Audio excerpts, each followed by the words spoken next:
ইরানে 2000 বছরের ঐতিহ্য বিনাশ হতে চলেছে বললেন না? 2 লক্ষ বছরের ঐতিহ্য গেছে গা।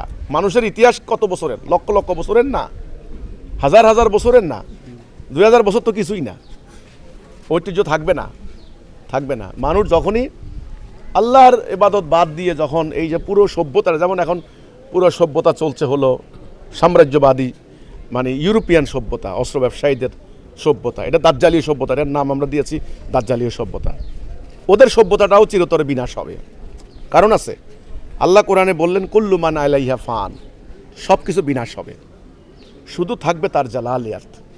এখানে যেখানে আল্লাহর ইবাদত করা হয় না, মানে আল্লাহর ইবাদত বলতে খালি নামাজ জানা, ব্যাপারটা বুঝতে হবে। আল্লাহর হুকুম দিয়ে মানুষকে পরিচালিত করা, আল্লাহর খেলাফত, আমি বুঝাচ্ছি, ওটাই ইবাদত। খেলাফতের উদ্দেশ্যটা কি? মানুষ যেন মানবতা ফিরে পায়, শান্তি আসে, মানুষ যেন দরজা খুলে ঘুমাতে পারে, বাক স্বাধীনতা, মানুষে মানুষে বৈষম্য ভেদাভেদ দূর হয়।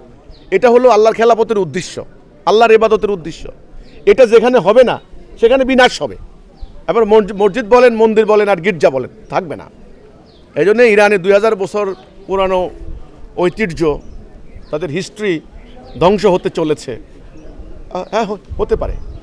এটা থেকে রক্ষা পাওয়ার একটা মাত্র উপায়, এই তাড়াতাড়ি পুরো উম্মাটাকে, শিয়া সুন্নি এই ভয়ঙ্কর জাতি বিনাশী মতভেদ, মতবাদ, এগুলা ভুলে গিয়ে এক আল্লাহর বান্দা, এক কোরআনের অনুসারী, এক নবীর উম্মত, এই বেসিক কথার উপরে ইস্পাতের মতো ঐক্যবদ্ধ হয়ে জানমাল দিয়ে এখন লড়াই করতে হবে আল্লাহর দ্বীন প্রতিষ্ঠার জন্য।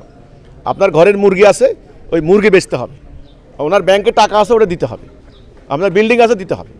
আপনার ছেলে, আপনার মেয়ে, আপনার সন্তান, আপনার স্ত্রী পুত্র, বাড়িঘর, খ্যাত খামার, ব্যবসা বাণিজ্য, এই সব কিছু আল্লাহর রাস্তায় উৎসর্গ করে লড়াই না করলে সব বিনাশ হয়ে যাবে। আল্লাহর কথা, আমার কথা না। সূরা তওবার 111। ওকে, এবার সূরা তওবার 24 নম্বর আয়াত পড়ে দেখেন।